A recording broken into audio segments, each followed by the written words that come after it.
Pakistan cricket team world cup खेलने भारत जाएगी या नहीं, अहम फैसला आज मुतवक्के। तफसीलात के मुताबिक 5 अक्टूबर से भारत में खेले जाने वाले आईसीसी वर्ल्ड कप में पाकिस्तान क्रिकेट टीम के जाने से मुतल्लिक आज फैसला होने का इम्कान है। जराये के मुताबिक वजीर खारजा बिलावल भुट्टो जरदारी की जेर सदारत कमेटी में दौरा भारत पर गौर होगा। इस हवाले से वफाकी वजीर बराए बैनल सूबाई राबता एहसान मजारी ने कहा है कि पाकिस्तान की टीमें भारत जाकर खेल सकती हैं, तो भारतीय क्रिकेट टीम को भी पाकिस्तान आना चाहिए। उन्होंने कहा कि भारत की दीगर खेलों की टीमें पाकिस्तान आ रही हैं। दूसरी जानिब वर्ल्ड कप के शेड्यूल के ऐलान के बाद पाकिस्तान क्रिकेट बोर्ड पीसीबी ने अपने बयान में बताया था कि पाकिस्तानी टीम भारत भेजने का फैसला हुकूमत करेगी। पीसीबी का कहना था कि दौरा भारत के लिए पाकिस्तानी टीम को हुकूमती इजाजत दरकार होती है।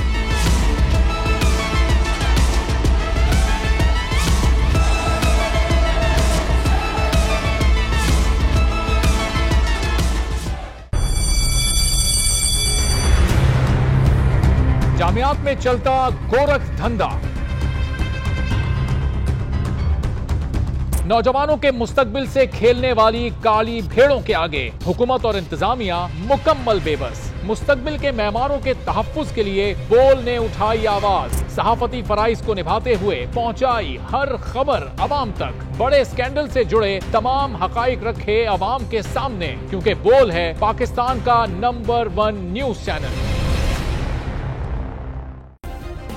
सब्सक्राइब करें और बेल दबाएं ताकि कोई खबर रह न जाए।